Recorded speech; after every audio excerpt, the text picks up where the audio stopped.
अस्सलाम वालेकुम। बस पर्दा हक़ाइक़ सनसनीखेज़ इंकशाफ़ात प्रोग्राम बेनकाब, मैं हूँ आपके साथ। नाज़रीन, खैबर पख्तूनख्वा के फ़ंड्स को लेकर बहुत से अहम सवालात, बहुत से अहम इंकशाफ़ात, ख़दशात, तहफ़्फ़ुज़ात उठ रहे हैं। अब सवाल ये है कि खैबर पख्तूनख्वा को आखिर कितने फ़ंड्स मिले, इन फ़ंड्स के साथ आखिरकार हुआ क्या।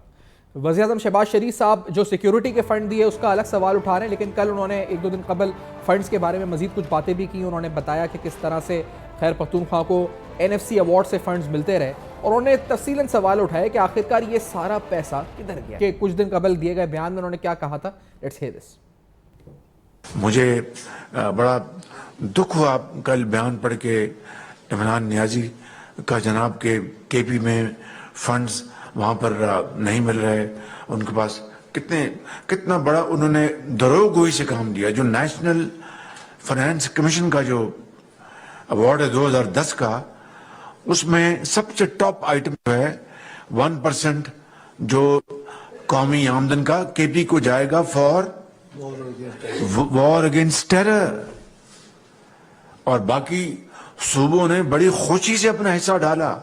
पंजाब ने चूंकि बड़ा सबसे ज्यादा उसका हिस्सा पंजाब ने डाला उसमें, और ये 2010 आज 2023, ये जनाब आज 13 साल होते हैं इस NFC को। ये हर साल 1% कटौती से पहले टॉप पे है, ये वो मिल रहा है। अब अगर वहां की सूबाई हुकूमत अपने CTD को मजबूत नहीं करती, अपनी ट्रेनिंग नहीं करती और दूसरे मामलात नहीं करती, तो उसका इल्जाम किसी और पे तो नहीं दिया जा सकता। नाज़रीन, तो ये एक वो फंड है जिस पे सवालात उठ रहे हैं कि आखिरकार 1% टेररिज्म के नाम पर जो फंड्स मिला वो अपनी जगह है। जो 40 अरब रुपए की बात शहबाज शरीफ साहब ने कुछ दिन कबल भी पेशावर साहने के बाद की थी। अब सवाल ये कि इसके अलावा जो और फंड्स हैं जिनकी तफसीलात SDG फंड्स के मद में भी है, यानी sustainable development goals and achievement programme के जो MNAs को फंड मिले, जिसकी तफसीलात कुछ दिन कबल हमने आपके सामने रखी थी, जो तकरीबन 32-33 अरब रुपए कहा गया जी कि मिल चुके थे इन MNAs को 2018 से 22 के दौरान। ये पैसे आखिरकार किधर गए, ये डेवलपमेंट पे खर्च हुए या नहीं हुए। साथ साथ 45 अरब रुपए फाटा के फंड्स थे, और इनके बारे में भी बाकायदा सूबाई असेंबली में बाकायदा जो कबायली अजला के मुख्तलिफ रहनुमा हैं, सियासी वहाँ के लोग हैं, वो बता रहे हैं कि वो फंड भी फाटा को या अजला जो है साबका फाटला या जो कबायली अजला हैं उनको नहीं मिल सके। वो पैसे भी किधर गए, ये भी बड़ा अहम सवाल है। इमरान खान साहब कुछ दिन कबल एक इंटरव्यू के अंदर कह रहे थे कि फाटा के फंड्स हुकूमत ने जारी नहीं किए, हुकूमत ने रोक लिए हैं। वो क्या कह रहे थे, जरा ये भी सुनाते हैं। जो फंड्स देने थे इन्होंने फाटा के लिए, और वो बड़ा इंपॉर्टेंट है, ये फेडरल गवर्नमेंट ने जो हमने एलोकेट किए हुए थे, इन्होंने फंड्स ही रोक दिए।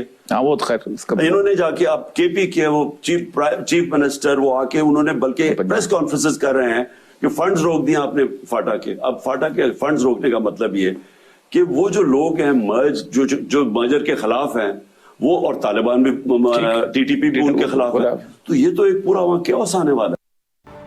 नाज़रीन, बड़े अहम सवाल आते हैं, संगीन हुए थे कि आखिरकार ये पैसे गए कहाँ। गवर्नेंस पे हमने बहुत से खैर पख्तूनख्वा प्रोग्राम किए हैं, लेकिन ये अगर फाटा के 45 अरब रुपए जो दावा ये है कि खैर पख्तूनख्वा हुकूमत ने जो अजला के फंड्स थे, कबायली अजला के, वो भी हड़प करने मुबैना तौर पे, अगर वो हड़प करने का मतलब क्या, किधर चले गए, कहीं और खर्च हो गए। इसी तरह ये जो 400 अरब रुपये से ज़्यादा की फिगर CTD वाली है, ये अलग है। और फिर SDG फंड्स जो हैं, जो स्पेशल फंड्स थे, वो अलग मामला है, वो अलग माजरा है। और फिर NAB भी कुछ केसेस में तहक़ीक़ात कर रही है। फिर कुछ ऑडियो लीक्स भी सामने आई, मिसाल के तौर पे अली अमीन गंडापुर साहब की एक ऑडियो लीक सामने आई, जिसके अंदर वो कुछ अपने फंड्स के बारे में PWD के अफसरान से बात कर रहे हैं। इसके बारे में उन्होंने वजाहत की कि ये तो वो अपने हल्के के फंड्स PWD के ऑफिशियल से, लेकिन क्या ये असल हकीकत है या नहीं है, इसका भी आज प्रोग्राम में खोज लगाएंगे। अली अमीन गंडापुर साहब की ऑडियो का जरा एक आपको रिकैप दे देते हैं। लेट्स हियर दिस, उन्होंने क्या कहा था, जो क्या उनकी ऑडियो लीक हुई थी। Let's hear this. अल्लाह का शुक्र है, मैंने कहा नए मेरा CM साहब ने मुझे बोला था, ये रिलीज अभी आई है, उसने तो मुझे कुछ भी नहीं भेजा आप लोगों ने यार। रिलीज में जी ये जो पिछली रिलीज हुई उसमें तो हुई है, अभी कोई रिलीज तो नहीं हुई। अभी तो रिलीज में आई है, उसने कुछ भी नहीं भेजा यार। सर जी, आपके कहने पे हमने तो उसमें 16 करोड़ रुपए आपको भिजवाए, अभी जो पिछले हफ्ते रिलीज हुई है 16 करोड़ रुपए, अभी नई रिलीज नहीं हुई। 16 रुपए मेरे कितने हैं ना, 16 करोड़ रुपए अभी मैं आपको मैं लड़के को कहता हूँ, अभी लतीफ को आपको भिजवा देते हैं। 16 करोड़ आपके अकेले हुए और किसी के भी नहीं हुए, वो आपके पैसे हैं सारे। ठीक है। और दूसरा मैंने कहा एक और केस हमारा गया हुआ है, फाइनेंस के पास 25 करोड़ दे रहा है, 25 करोड़ CM साहब का है। अच्छा सर, फाइनेंस उसने बुलाया था, तुम उसे जाके मिल लेना। उस पर यह था कि ये अनस्पैंड पैसे पड़े थे रिलीफ वाले, तो CM साहब ने कहा था उसको कि ये रिहा हमारे DG के अकाउंट में है, इनको रिलीफ से क्लोज करो, अपने अकाउंट में लाओ फाइनेंस में और 25 करोड़ रुपया सवाल भेज दो मेरे हल्के में LGG में, और 25 करोड़ रिलीज भेज दो अल-यमीन को डी खान में। ठीक है सर, इसमें फॉलो अप कर दो, मुझे ये वाला भेज दो 16 करोड़ आप कह रहे हो। ये कौन से फंड्स का मुतालबा हो रहा है जो अली अमीन गड्ढापुर साहब कर रहे हैं? ये PWD से क्या, किन पैसों की बात कर रहे हैं? ये अपने हल्के के लिए पैसों की बात हो रही है जिस तरह उनका मौक़िफ़ है इस बारे में, या ये कोई और मामला है? ये भी सवाल उठाते हैं। सेनेटर हिलाल रहमान साहब प्रोग्राम में साथ मौजूद हैं। आप सैफरॉन कमेटी, ज़ेली कमेटी जो सेनेट की उसको हेड करते हैं। हमारे साथ नासिर मूसाज़ई साहब मौजूद हैं, रुकन कौमी असम्बली भी पाकिस्तान तहरीक इंसाफ के, लेकिन अब छोड़ चुके हैं, अब जमीयतुल इस्लाम की तरफ। नासिर मूसा साहब, आपका बहुत शुक्रिया, आपने ज्वाइन किया। नासिर साहब, मैं पहले आपसे पूछूं कि आप MNA भी रहे हैं, आप मुझे बताएं ये जो मामला फंड्स का क्या है? आप लोगों को बतौर MNA फंड्स मिले, वो किधर गए, क्या हुआ क्या है ये सारे फंड्स का? इमरान खान साहब कह रहे हैं फाटा को फंड्स हुकूमत नहीं दे रही, इधर फाटा के और कबाइली अजला के लोग कह रहे हैं कि 45 अरब रुपए सूबाई हुकूमत हड़प कर गई है। ये माजरा आखिरकार क्या है? नासिर साहब। शुक्रिया। बेसिकली ये दो किस्म के फंड थे जी। एक हमारे जो सेटल एरिया थे, जो हमारे रूटीन के जो MNAs थे, उनको फेडरल से फंड मिलते थे और PWD की थ्रू या जो हमारे दूसरे इदारे थे उनके थ्रू हम एग्जीक्यूट करते थे। और दूसरा जो आप कह रहे हैं ना, जो फाटा का, तो फाटा के MNAs को दो फंड्स मिल रहे थे। एक जो फेडरल से एलोकेट होते थे, वो सब जो MNA को मिलते थे, जिस तरीके से पंजाब, सिंध और KP के सेटल एरिया को मिलते थे, वो मिलते थे। और दूसरा उनको एक एक्स्ट्रा फंड जो मर्ज एरिया था, मर्ज अजला थे, वो फाटा के, उनका हिस्सा उनको मिल रहा था। तो उनको उस मद में मेरे ख्याल में जो 45 अरब रुपए जो फाटा के मर्ज एरिया के MNAs को मिल रहे हैं, तो उस पर ज़्यादा आजकल वो डिस्कशन हो रही है कि वो कहाँ पे खर्च हुए और उनकी वो डिटेल मांग रहे हैं। तो ये सारा जो इशू है। बाकी जितने भी MNAs को मिल रहे थे, हाँ बिल्कुल इसके छानबीन होनी चाहिए। मैं कह रहा हूँ कि जितनी भी MNAs है समेत मेरे, वो देखना चाहिए कि वो फंड्स कहाँ पे लगे हैं, और वो ठेकेदारों ने, डिपार्टमेंट ने, वो अभी वो मौजूद है मेरे ख्याल में, उनकी इन्वेस्टिगेशन होनी चाहिए। और अगर किसी ने गलत इस्तेमाल किए हैं या कोई रिस्पॉन्सिबल इसमें है, तो उनको सजा होनी चाहिए। सही। अच्छा, ये जो SDG के फंड्स हैं जिनका आप जिक्र कर रहे हैं, 24 अजला में मिले हैं, 7,259 स्कीम्स हैं, कहा गया अप्रूव कॉस्ट 32 अरब रुपए है, रिलीज अमाउंट 31 अरब रुपए है, दिखाया गया है कि तकरीबन 58% अमाउंट रिलीज हो चुकी है, और नंबर ऑफ स्कीम्स जो कंप्लीट हो चुकी हैं वो 3,682 बताई गई हैं, और इसके यानी 50% काम कंप्लीट हो गया है। ये काम कंप्लीट हुआ है इन अजला में आपके नज़दीक, नासिर मूसाज़ई साहब? अब बेसिकली सफियान साहब, बात इस तरह होता है ना कि अगर एक टेंडर हो जाता है तो डिपार्टमेंट को फंड मिल जाते हैं, उनको शिफ्ट हो जाते हैं जो मुतल्लिका इदारा होता है, या फेडरल से या प्रोविंशियल से। फिर वो ठेकेदार डेफिनेटली वो जो एग्जीक्यूट करता है, और जहाँ पे वो जितना वो खर्च करते हैं उनको आहिस्ता आहिस्ता रिलीज होते हैं। तो मेरे ख्याल में डेफिनेटली चूँकि जो टेंडर हो चुके हैं, बाकी ज़रूरी नहीं कि वो 100%, चूँकि काम ऑनगोइंग स्कीम थे, ज़रूरी नहीं कि वो 100% अब कंप्लीट हो चुके होंगे। मेरे ख्याल में ये फैक्ट है कि ये काम चूंकि 1 साल और भी रह चुका था हमारे जाने से पहले, या हुकूमत ख़त्म होने से पहले, तो वो ऑनगोइंग स्कीम्स थे, वो थोड़ा बहुत काम हो रहे थे। तो अगर 100% यूटिलाइज नहीं हुए, तो डेफिनेटली जो बाकी पैसे हैं, या तो वो ठेकेदारों के या जो डिपार्टमेंट है वो रिस्पॉन्सिबल है कि वो पैसे बताए, और अगर वो कह रहे कि एग्जीक्यूट हो चुके हैं, ऑन ग्राउंड है, तो वो जगह बता दे कि कहाँ पे यूटिलाइज हुए हैं। तो मेरे ख्याल में अगर 100% काम नहीं हुआ है, तो डेफिनेटली वो वर्क डन भी नहीं शो हो चुका हो। अगर वर्क डन हो चुका हुआ, शो हो चुका, तो वो ज्यादती है। नासिर साहब, ये PWD का आप कह रहे हैं कि जिम्मेदारी है कि वो बताए कि काम हुआ है या नहीं हुआ है? PWD जिम्मेदार है कि ये इस मामले का? बिल्कुल, PWD इसलिए जिम्मेवार है, जिस तरीके से अगर मेरे पास मुझे फंड मिले हैं तो मैंने कुछ PWD के दिए हैं, कुछ पेस्को वापडा को दिए हैं, कुछ गैस वालों को दिए हैं। तो हर डिपार्टमेंट पर रिस्पॉन्सिबल है कि जो हमने फंड उनको मुख्तलिफ इदारों में, मुख्तलिफ एग्जीक्यूशन एजेंसियों को दिए हैं, तो वो कहाँ पे उसने यूटिलाइज किए हैं और किधर है। अगर वो एग्जीक्यूट नहीं हुए तो मेरे ख्याल में फंड उनके पास होंगे। तो ये इदारों को चाहिए, वो एजेंसियों को चाहिए, जो हमारे जो इदारे हैं उनकी छानबीन कर देने चाहिए कि वो ठेकेदारों ने जो उनको फंड मिले हैं उस काम के लिए, क्या वो काम ऑन ग्राउंड हो चुका है कि नहीं। अगर नहीं हुआ है तो उनको बिल्कुल सजा देनी चाहिए। और अगर ऑनगोइंग स्कीम है, अगर फॉर एग्जांपल एक रोड होता है या एक चीज होती है, तो वो रातों रात तो कंप्लीट नहीं होता होता है, वो उसमें टाइम लगता है, 4 माह 5 माह, जिस तरीके से हमारे मुल्क के जो इदारे आप कह रहे हैं कि ठेकेदारों को पैसा मिला है। अच्छा, मैं ये भी हम ये कहते हैं कि अगर बगैर काम के ठेकेदारों को पैसा मिला है तो उसकी भी आप कहते हैं तहकीकात होनी चाहिए गैर जानिबदार। लेकिन मैं सेनेटर साहब आपकी तरफ आना चाहूंगा। पहले ये मुझे बताएं कि ये अली अमीन गंडापुर साहब की जो ऑडियो है ये किस तरफ निशानदेही है? ये क्या बात कर रहे हैं पीडब्ल्यूडी वालों से? खुद तो कह रहे हैं कि मैं फंड्स मांग रहा हूं, ये फंड्स मांग रहे हैं, ये क्या हिस्सा मांग रहे हैं, क्या मुबैना तौर पे क्या माजरा क्या है आपके नजदीक हिलाल साहब, क्योंकि आप इस मामले पे काफी तहकीक कर चुके हैं? लेकिन मुझे अब ये अंदाजा नहीं हो रहा कि ये पाक पीडब्ल्यूडी के फंड्स की बात कर रहे हैं या केपी गवर्नमेंट इनको कोई फंड्स वगैरह दे रही है। अब ये उसमें ये खुद ही वो बता सकते हैं। केपी गवर्नमेंट के जो सफियान साहब, मैं उसका थोड़ा सा क्लियर कर दूं, ये जो वॉइस में जो आवाज है ना, वो बेसिकली हमारी केपी जो सीएम साहब के जो सेक्रेटरीट थे उनके बंदी की आवाज है, वो सूबे वाले फंड से हिस्सा उसको वो ले रहे हैं, ये प्रोविंशियल फंड्स का वो डिमांड कर रहे हैं। सही, ये पीडब्ल्यूडी के नहीं है, ट्राइबल एरिया में लाइन नहीं करता, इस वजह से मुझे ज्यादा डी खान उन्हें एरिया का वो है नहीं। अच्छा नहीं, लेकिन ये बताएं, मुझे ट्राइबल डिस्ट्रिक्ट का हो गया। अच्छा हिलाल साहब, ये बताएं कि ट्रैवल डिस्ट्रिक्ट की बात कर लेते हैं ना। वो कह रहे हैं 45 अरब रुपए के फंड्स, ये 45 अरब रुपए का माजरा क्या है, वो किधर गए ये 45 अरब रुपए, और ये खर्च हुए भी नहीं हुए, मिले भी, क्या है? डेवलपमेंट फंड्स थे जो जिस तरह के खान साहब की आपने एक ऑडियो क्लिप चलाई है, मैं उसकी तफसील आपको बताता हूँ। जब खान साहब थे खुद हुकूमत में, तब ये मर्जर का अमल जो है उस वक्त अमल में आया। ठीक है जी, मर्जर 2018 में हुआ और उसके बाद इनके खान साहब की हुकूमत आई। खान साहब को चाहिए था कि वो, चूंकि आपने कमिटमेंट की थी, गवर्नमेंट ने फाटा के साथ कमिटमेंट की थी 100 बिलियन EIP में, एक्सीलरेटेड इम्प्लीमेंटेशन प्रोग्राम में, और 24 बिलियन की थी ADP में, जो कि ADP जो हमारी PSDP से चल रही थी। तो टोटल बनता था 126 अरब सालाना। इनको चाहिए था कि वो हर साल हमें देते 126 अरब रुपए। इन्होंने जो पहले साल हमें दिया, वो दिया ADP में जो दिया वो दिया 22 अरब। उस पर फिर कट लगाए इन्होंने, 10 अरब का कट लगा दिया कोरोना के नाम पे। अच्छा। कि कोरोना आ गया तो 10 अरब का कट लगा दिया। उसके बाद जो उन्होंने PSD जो EIP में दिया, EIP में 28 अरब या 32 अरब के करीब दिया, उसके ऊपर भी उन्होंने कट लगाया। जो फाटा को पैसे आए वो 32 अरब या 33 अरब के करीब थे।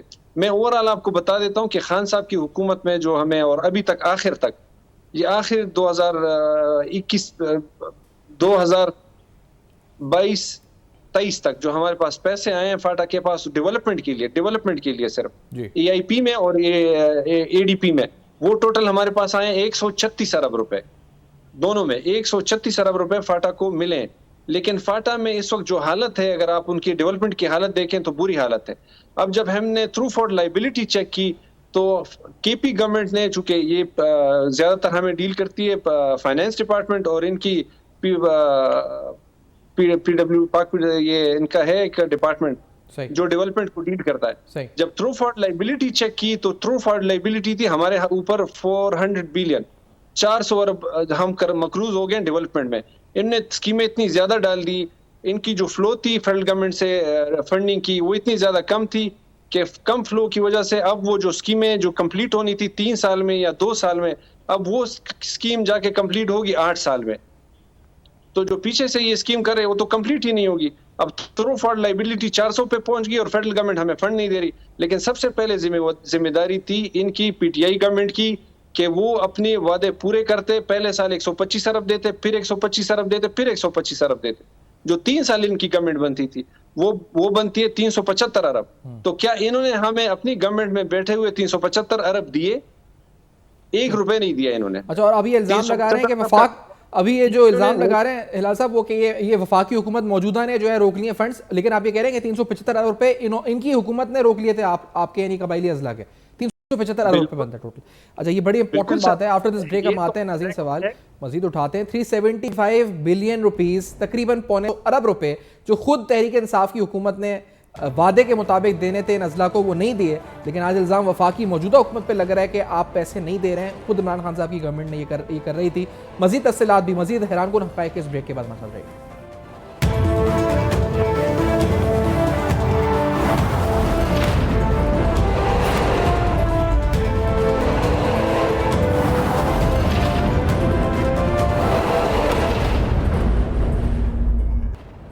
Welcome back. आप देख रहे हैं बेनकाब और आज बेनकाब में आपके सामने कुछ अहम सवाल उठा रहे हैं। जो फंड्स खैबर पख्तूनख्वा को मिले वफाक से NFC के शेयर के तहत दहशतगर्दी के हवाले से, या फिर जो एक्स फाटा या कबायली अजला के फंड्स हैं, आखिरकार वो किस तरह इस्तेमाल हुए और कहाँ इस्तेमाल हुए, ये बुनियादी सवाल हम उठा रहे हैं। SDG के जो फंड्स हैं, जो प्राइम मिनिस्टर ने जो मुख्तलिफ 24 अजला को दिए, उनकी मालियत भी तकरीबन 32-33 अरब बनती है। इसी तरह फाटा के फंड्स के हवाले से अब ये इस प्रोग्राम में ये बताया गया कि तकरीबन 375 अरब रुपए के ऐसे फंड्स हैं जो खुद इमरान खान साहब की हुकूमत वादे के तहत देना जिसको ज़रूरी था, अगर वादा निभाती तो कबायली अजला को, लेकिन वो नहीं दिए गए। 375 बिलियन रुपीज़ के एरियाज़ अलग हैं। अब आपको ये सुनाते हैं कि शहबाज शरीफ साहब ने हालिया साने पेशावर के बाद 40 अरब रुपए साल के जो अलग से मिले कैपेसिटी बिल्डिंग के लिए, उसका जो तस्करा किया था रिसेंटली, वो क्या कहा था, उस पर भी सवाल उठाता है। लेट्स हियर उन्होंने क्या कहा। पीछे जो वाक़यात हुए कि जी वफाक से हमें पैसे नहीं मिल रहे, तो 40 अरब रुपए आपको औसतन साल का मिल रहा है, किसी और सूबे को 40 अरब छोड़ के 40 पैसे नहीं मिले, और आप कहेंगे हमारी सीढ़ी जो है उसमें कमजोरियां हैं, सामान नहीं है, फलां नहीं है, उसमें बंदूकें नहीं हैं, नाकाबिले। हिलाल साहब, मैं आपकी तरफ आना चाहूँगा। सेनेटर हिलाल साहब, आप ये बता सकते हैं, क्योंकि ये तो 375 अरब वो हैं जो कबायली अजला को मिल रहे थे, ये दहशतगर्दी के हवाले से जो SDG के फंड्स अलग हैं, ये दहशतगर्दी के हवाले से जो शहबाज शरीफ साहब जिन फंड्स का जिक्र कर रहे हैं, इनकी तफसीलात क्या है, और ये फंड्स किधर गए हैं, ये कहाँ खर्च हुए, क्यों नहीं खर्च हुए अगर होने थे तो? ये तो करंट बजट्स में आते हैं इनके पास। करंट बजट में जो इनके अखराजात होते हैं जी, या स्पेशल बजट्स में जो कि इनके टेररिज्म कंट्रोल करने के लिए जो बजट्स एलोकेट किए जाते हैं, PSDP में कोई इनकी स्कीम वगैरह या out of PSDP reflect scheme होती है, तो वो फंड्स इनको अलग मिलते हैं। वो तो इन तमाम फंड डेवलपमेंट से और करंट बजट जो इनकी तनख्वाहें हैं, इन सब से अलग बजट है। अब उसके ऊपर जैसे कि परसों का एक वाकया या हफ्ते पहले का जो वाकया पेश आया, ये तो खैबर पख्तूनख्वा के पूरी सिक्योरिटी निज़ाम पर एक सवालिया निशान है। अब इनकी एक फॉरेंसिक ऑडिट होनी चाहिए ताकि पता चल सके कि फंड्स कहाँ जा चुके हैं। इतने ज़्यादा फंड्स दिए जा चुके हैं पिछले, अगर आप सिर्फ फाटा के फंड्स उठा के देख लें, उनमें अरबों रुपए। मैं आपको एक उसमें चलता जाऊं कि फाटा को 2016 से लेकर 2022 तक 112 अरब रुपए सिर्फ ये जो हमारे जितने भी बेघर लोग थे, इन लोगों के लिए दिए गए। अगर आप जाके उनसे पूछे तो वो आपको बताएंगे कि हमें पैसे मिले ही नहीं है। जो हमारे IDPs है उनको अलग मिले ये पैसे। तो इस तरह के बहुत से फंड्स हैं, जो बहुत से फंडों में चोरी मौजूद है, लेकिन जो हमारी रियासत है, रियासत मुकम्मल तौर पे सो रही है। अच्छा, अगर आपसे मैं कहूँ कि मुतालबा हो फॉरेंसिक ऑडिट का, तो आप कौन कौन से फंड्स का फॉरेंसिक ऑडिट का मुतालबा करेंगे? एक दहशतगर्दी वाला आप ये कह रहे हैं, बेघर अफराद का फंड अलग है, फिर SDGs हैं, कहाँ का? ये तो फिर बहुत बड़ा, बहुत लंबी दास्तान, और मैं तो सैकड़ों अरब रुपए की दास्तान लग रही है सुनने में, जो इसमें मुबैना हेर फेर है। तो इससे पहले देखें जी, काम तो ऑडिटर जनरल का बनता है कि ऑडिटर जनरल इन तमाम रिकॉर्ड्स या जितने फंड्स आते हैं उनकी ऑडिटिंग करे और एक साफ तरीके से ऑडिट करे, शफाफ तरीके से ऑडिट करे, ना कि लोगों के साथ बैठ के कंप्रोमाइज करता रहे और कंप्रोमाइज के बाद ऑडिट रिपोर्ट सबमिट कर दे। अगर ये सही तरीके से ऑडिट करे तो खैबर पख्तूनख्वा में इतने पैसे हैं कि खैबर पख्तूनख्वा या दूसरे सूबे वो अपने पांव पे खड़े हो सके। लेकिन चूंकि आधे से ज्यादा पैसे जो है वो मारे जाते हैं चोरियों के नाम और फंडों के नाम। अब अगर आज ही इस साल का कराया जाए ऑडिट तो आपको अंदाजा हो जाएगा कि कौन से MPs को कितने फंड दिए गए, वजीर आला अपने डिस्ट्रिक्ट में कितने फंड लेके जा चुका है।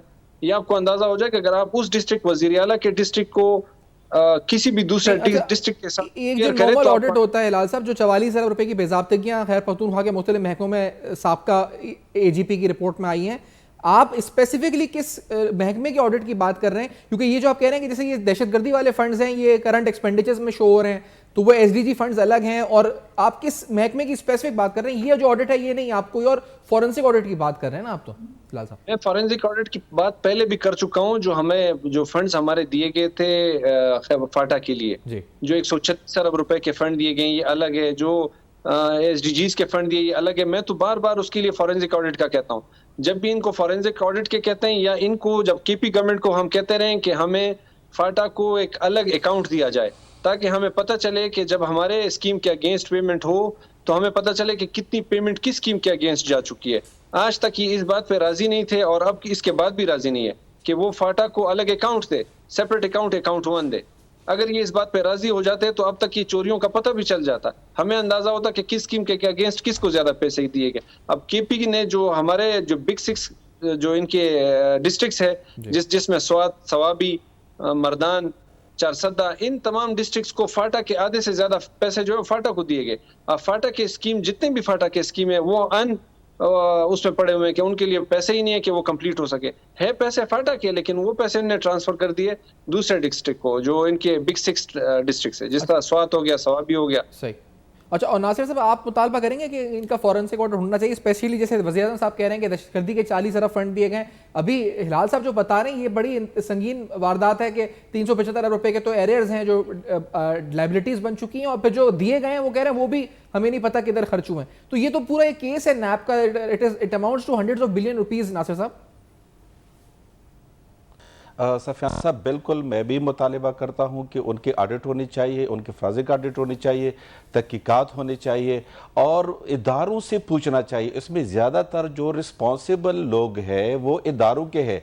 जो फंड्स दिए जाते हैं वो फिर वही जो SDO, EC, एक्सियन या जहाँ चीफ DG वो साइन कर देते हैं कि वर्क डन हो गया है और उसके के बदले में हमने इतने पैसे दिए हैं।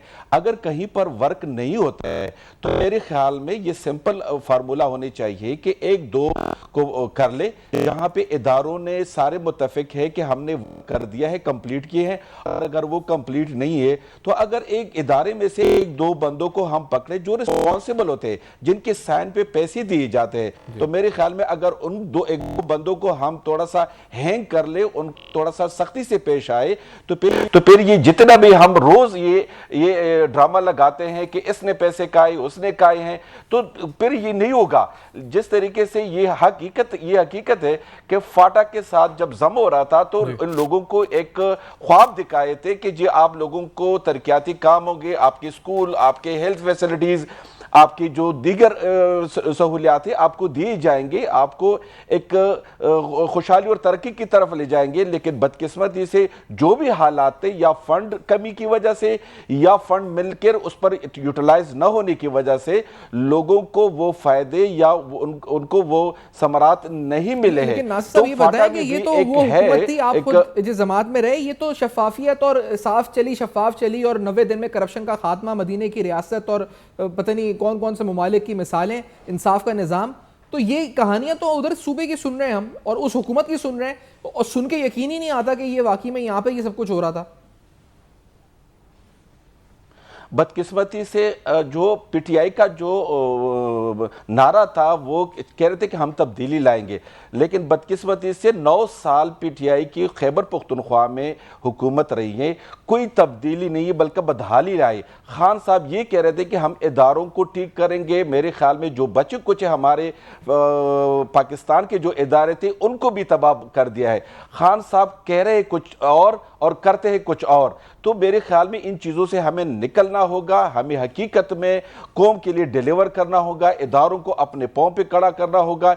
ये नहीं है कि हम सिर्फ लोगों को अपने वोट की खातिर सिर्फ वो जो है वो सबज बाग दिखा के और लोगों को अपने झूठा नारा देकर लोगों को वो करें, लोगों को धोखा दें। एक ब्रेक ले लेते हैं सर, ब्रेक के बाद हम वापस आते हैं। कुछ और हैं सवालात और हकायक। आप फंड्स के हवाले से किस्सा पूरा दास्तान सुन रहे हैं, खासतौर पे कबायली अजला के फंड्स।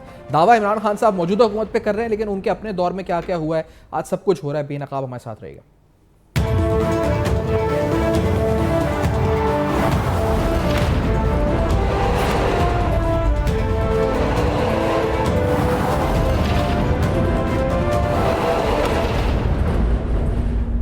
Welcome back. आप देख रहे हैं बेनकाब, और आज बेनकाब में आपके सामने कुछ हैं और सनसनीखेज तफसीलात सामने रख रहे हैं। 375 अरब रुपए के एरियर्स हैं कबायली अजला के। इसके अलावा जो पैसे दिए गए 100 अरब से जायद, उन पर भी बड़े सवालात हैं कि वो ज़मीन पर कोई खर्च नहीं हुए। और फिर इमरान खान साहब ये दावा कर रहे हैं कि मौजूदा हुकूमत पैसे रोक के बैठी हुई है। ये सब उनके दौरे हुकूमत में जो उनकी जिम्मेदारी थी उसमें हो रहा था। हिलाल साहब, मैं अभी नासिर साहब से ये सवाल पूछा, मैं आपसे पूछता हूँ, ये तो तब्दीली के दावे थे, ये तो शफाफियत और 90 दिन में करप्शन खात्मा और मदीने की रियासत और इंसाफ का निज़ाम बनाने की बातें थी। तो ये सब क्या हुआ है जिसकी आप ऑडिट की बातें कर रहे हैं? ये तो बिल्कुल बरक्स है उन हकीकत, उन बयानिए के और उन हकायक जो आप बता रहे हैं उसके। तूफान साहब, अगर ये एक ऑडिट कर दिया जाए तो आवाम के सामने ये बात आया हो जाएगी कि इन्होंने खैबर पख्तूनख्वा के आवाम के साथ जो बहुत बड़ा मजाक है, बल्कि पूरे पाकिस्तान के साथ इन्होंने जाते जाते खैबर पख्तूनख्वा में जो गंद मचाया है, अगर PND के कुछ स्कीम्स चेक किए जाएं तो जो अगला वज़ीर आला खैबर पख्तूनख्वा में आएगा तो वो सारा दिन इनके जो स्कीम्स है उनकी लाइबिलिटी पूरे करते गुजर जाएगा, लेकिन उसका टर्म गुजर जाएगा लेकिन वो लाइबिलिटी पूरा नहीं कर पाएगा। इतना गंद ये करके जा चुके हैं। अगर थोड़ा वक्त गुजरे, नया वज़ीर आला है सूबे में, तो अंदाजा हो जाएगा आपको कि ये कितना गंद मचा चुके हैं। और ये जब तक आप हुकूमत में रहते हैं तो आप बहुत सी ऐसी फाइलें होती है कि आप दबाए रखते हैं उसे, कोई उस फाइल को देख नहीं सकता, फाइनेंस आपके कंट्रोल में होता है, पीएनडी आपके कंट्रोल में होता है। तो अब जब दूसरी हुकूमत आएगी तब ये चीजें बाहर निकलेंगी, आवाम को पता चलेगा कि इन्होंने आवाम के साथ किया क्या, कितना जुल्म कर चुके हैं। अच्छा, लाइबिलिटी से थे वो सारे वैसे ही, वो एक ड्रामा था और ड्रामे की बस उसके ड्रामे से ज्यादा लाइबिलिटी से मुराद आपकी कर्ज है जो ये छोड़ के जाएंगे इन स्कीम्स के एवज जो वर्ल्ड बैंक, एडीबी, आईडीबी से लिया हुआ है, या आप ये कह रहे हैं कि उसमें करप्शन की केसेस भी सामने आ जाएंगे? क्या क्या तफसीलात थी? करप्शन हजारों सामने आएंगे, लेकिन उन्होंने इतनी स्कीमें ज्यादा अप्रूव कर दी, जो पैसे इनके पास नहीं थे उनकी भी इन्होंने स्कीमें अप्रूव कर दी जाते जाते, अपने लिए, अपने डिस्ट्रिक्ट्स के लिए स्कीम्स, कॉलेज, स्कूल इस तरह कर दिया। लेकिन इनको पता था कि हमारे पास तो पैसे हैं नहीं, लाइबिलिटी जब अगली गवर्नमेंट आएगी तो उनके गले में होगी इसकी लाइबिलिटी। यानी ये तो वही बात सुनने में लग रही है हिलाल साहब, जो ये वफाकी हुकूमत जो अगली आई उसके लिए पेट्रोल का एक सब्सिडी देकर गए थे, जो आगे जाकर कहा गया कि लैंडमाइन बन गई। तो आप कह रहे हैं कि ये सूबाई हुकूमत भी ऐसी छोड़ के जा रहे हैं कि आइंदा जो भी आता है, ये खुद भी आते हैं तो इनके लिए चलाना मुश्किल हो जाना है सूबा। सूबाई हुकूमत तो एटम बम छोड़ के गई है इधर फाइनेंस में, इनके पास पीएनडी में। ये एटम बम से कम नहीं होगा। आप आइएगा जब नई हुकूमत आएगी, चूंकि ये इतनी ज्यादा इफेक्टिव होती नहीं है जो मौजूदा सेटअप है। इसके बाद जब नई गवर्नमेंट आएगी तो वो जैसे ही जाके बैठेंगे तो उन्हें अंदाजा हो जाएगा कि ये एटम बम फिट करके जा चुके हैं यहाँ से। अच्छा, और उससे बचने का कोई मतलब रास्ता, यानी ये जो कमिटमेंट्स करके गए हैं आगे, जो स्कीम्स करके गए हैं, अगर ये वो सारी मल्टीलैटरल ऑर्गेनाइजेशन से लोन लिए हुए, क्या है वो मामला जो उन्होंने कर दिए आगे सबमिट कर दिए सारे? मुख्तलिफ ऑर्गेनाइजेशन से इन्होंने कर्ज लिया है। इनको तो पहले तो इनको अपने खैबर बैंक के जो इश्यूज है वो हल करने में इनको पता चल जाएगा कि खैबर बैंक से कितने लोन ले चुके हैं ये लोग इन स्कीमों के लिए, अपने दूसरे मसाइल के लिए। तो अभी जब दूसरी गवर्नमेंट आएगी और फाइलें निकला शुरू हो जाएंगी तो आपको अंदाजा हो जाएगा। मैं तो आपको कह रहा हूँ कि ये एटम बम से कम धमाका नहीं होगा सूबे में। अच्छा, फिर हिलाल साहब, हम ये मुतालबा क्यों नहीं कर रहे कि जो लोग इसमें मुलव्वस हैं उनकी तहकीकात तो हो, फॉरेंसिक ऑडिट हो, लेकिन क्या कोई जांच पड़ताल इनके असासों की होनी चाहिए? क्योंकि पब्लिक अकाउंट्स कमेटी में रिसेंटली मामला आया था कि बल्कि उन्होंने नैब को हिदायत भी दी है कि सूबाई वज़रा जो थे साबिक काबीना के, खैर पख्तूनख्वा के, उनके असासों की जांच पड़ताल की जाए कि कितना इजाफा हुआ है। तो आपकी कमेटी भी क्या इसको टेकअप करेगी अपने सेनेट के अंदर के? किसी तरह आप नैब को बुलाएं, पूछें? सेफ्रॉन का जो स्कोप है वो बहुत लिमिटेड है। अच्छा। वो काफी ज्यादा, अब तो जब से मर्जर हुआ है तो उससे और ज्यादा लिमिटेड हो गया है, क्योंकि हम तो ओवरऑल केपी को देख नहीं सकते ना उनके मिनिस्टर को। हमारे पास जो इस वक्त है हमारा स्कोप, वो सिर्फ और सिर्फ फाटा के कुछ फंड्स ही दे सकते थे। जिस तरह के हमने देखा AIP, ADP और फाटा को दिए गए SDGs, बस इससे आगे हमारा स्कोप नहीं है। सही, तो आप ये नैब को हिदायत नहीं कर सकते कि आप उनके असासे भी चेक करें? लेकिन मैं नासिर साहब आपसे पूछना चाहूँगा, क्योंकि ये मुतालबा, ये ऑर्डर्स पब्लिक अकाउंट्स कमेटी ने दिए नैब को कि आप तहकीकात करें, आप भी मुतालबा करते हैं सूबाई वज़रा के साबिक असासों की जांच पड़ताल होनी चाहिए खैबर पख्तूनख्वा के? बिल्कुल, मैं सिर्फ वज़ीरों की नहीं, सबकी मैं मुतालबा करता हूँ कि सबकी होनी चाहिए, चूँकि यहाँ पर खान साहब ने लोगों को तब्दीली, करप्शन और इस एजेंडे पे आए थे। लेकिन बदकिस्मती से जो खैबर पख्तूनख्वा या जो 4.5 साल के हमारे फेडरल की जो हुकूमत रही, वो हर चीज़ डबल हो गई है।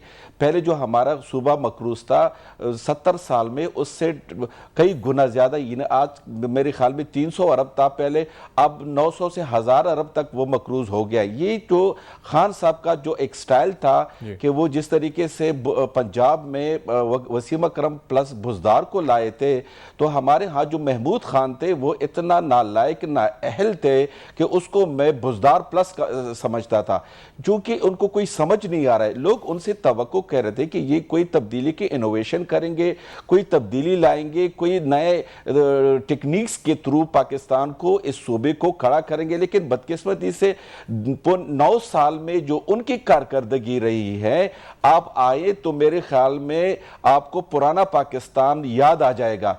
इतना इन लोगों ने वो किया है, क्योंकि यहाँ पे सिर्फ और सिर्फ उनके जो फोकस था वो सोशल मीडिया पे था, स्टेज पे था। ये उसने एक ड्रामा बनाया हुआ था कि जो अच्छी कारकर्दगी की बजाय एक अच्छा ड्रामा और किरदार वो होने चाहिए थे।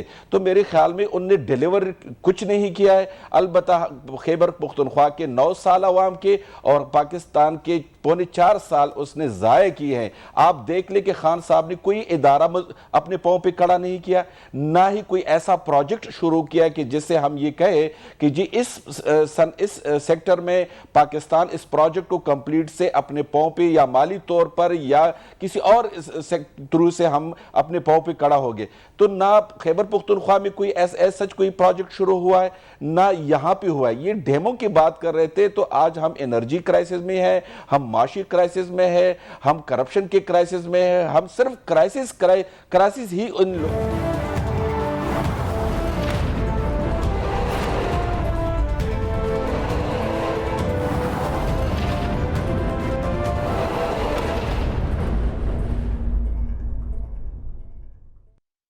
Welcome back. आप देख रहे हैं बेनकाब और आज बेनकाब में तफसीलन सवालात उठाए। 417 अरब रुपए का वो मामला जो कि टेररिज्म के नाम पर सूबे खैबर पख्तूनख्वा को मिले, या फिर वो SDG फंड्स हो जो तकरीबन 33 अरब रुपए का मामला बनता है, या फिर फाटा को मिलने वाले यानी कबायली अजला को मिलने वाले वो 125 अरब रुपए आखिरकार किधर गए, किस तरह खर्च हुए, और वो 375 अरब रुपए की लाइबिलिटीज। और साथ साथ आज के प्रोग्राम में ये इंकशाफ के आने वाली हुकूमत के लिए एक एटम बम जो साबका खैबर पख्तूनख्वा हुकूमत छोड़ कर गई है, ये एटम बम जो है जब फटेगा, जब अगली हुकूमत आएगी। और ये फाइलें सारी फीडबैक दीजिएगा, फेसबुक, ईमेल और ट्विटर पर देखते रहेगा। अब तक अपना बहुत ख्याल रखिएगा।